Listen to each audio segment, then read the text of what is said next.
নির্বাচন শেষ হতে না হতেই বাতাসের মোড় যেন ঘুরতে শুরু করেছে নাটকীয়ভাবে। ধুলোবালি ছেড়ে দেশের বিভিন্ন প্রান্তে আবার সক্রিয় হয়ে উঠছে কার্যক্রম নিষিদ্ধ ও নিবন্ধন স্থগিত আওয়ামী লীগ। জনমনে প্রশ্ন উঠেছে, নিষিদ্ধ হওয়ার পরও তাদের এই দুঃসাহসিকতার উৎস আসলে কোথায়? পেছনে ফিরে তাকানো যাক। 2024-এর সেই জুলাই ঢাকার রাজপথ রঞ্জিত হয়েছিল তরুণদের তাজা রক্তে। আবু সাইদ থেকে মুগ্ধ এক একটি তাজা প্রাণ কেড়ে নিয়েছিল রাষ্ট্রীয় বুলেট। ইতিহাসের সেই লোমহর্ষক জুলাই গণহত্যায় স্তম্ভিত হয়েছিল বিশ্ববিবেক। কিন্তু ছাত্র জনতার উত্তাল ঢেউ আর সেই রক্তের বিনিময়ে অর্জিত হয় জুলাই গণ অভ্যুত্থান। পতন ঘটে 17 বছরের স্বৈরাচারী শাসনের। দেশ ছেড়ে পালাতে বাধ্য হন শেখ হাসিনা।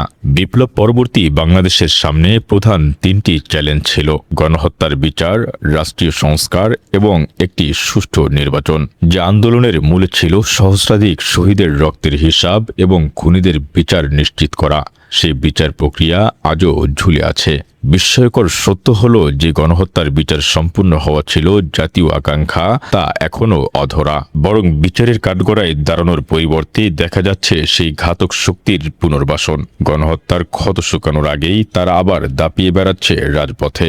দীর্ঘ 18 মাস পর অনুষ্ঠিত হলো ত্রয়োদশ জাতীয় সংসদ নির্বাচন। কিন্তু এই নির্বাচনের আগেও লক্ষ্য করা গেছে অদ্ভুত এক রাজনৈতিক সমীকরণ। যে নেতারা পালিয়েছিলেন তারা এলাকায় পুনর্বাসিত হতে শুরু করেন নির্বাচনের ঠিক আগ মুহূর্তে। আর নির্বাচন শেষ হতেই দেশের বিভিন্ন প্রান্তে তালাবদ্ধ থাকা আওয়ামী কার্যালয়গুলো খুলতে দেখা যাচ্ছে। কোথাও কোথাও তো মিষ্টি বিতরণের খবরও পাওয়া যাচ্ছে। কিন্তু দীর্ঘ 1.5 বছর কোণঠাসা হয়ে থাকার পর এই শক্তির উৎস আসলে কোথায়? তবে কি আমরা যা দেখছি তার চেয়েও গভীরে লুকিয়ে আছে অন্য কোনো সত্য?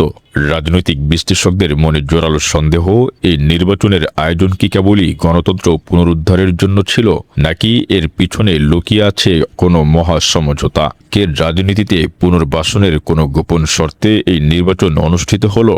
এই ঝটিকা সক্রিয়তা কি কোনো অলিখিত ডিলের ফসল? রাজনীতির মাঠের এই দৃশ্যপট পরিবর্তনের নেপথ্যে আসলে কারা? উত্তর হয়তো সময়ের হাতে। তবে সচেতন নাগরিকরা ভাবছে, হাজারো প্রাণের রক্ত কি তবে পর্দার আড়ালের কোনো সমঝোতার বলি হতে চলেছে? নজর রাখুন দৃশ্যপটের অন্তরালে কি ঘটছে তা জানতে। Hussain Mohammad Arman, multimedia desk, press point.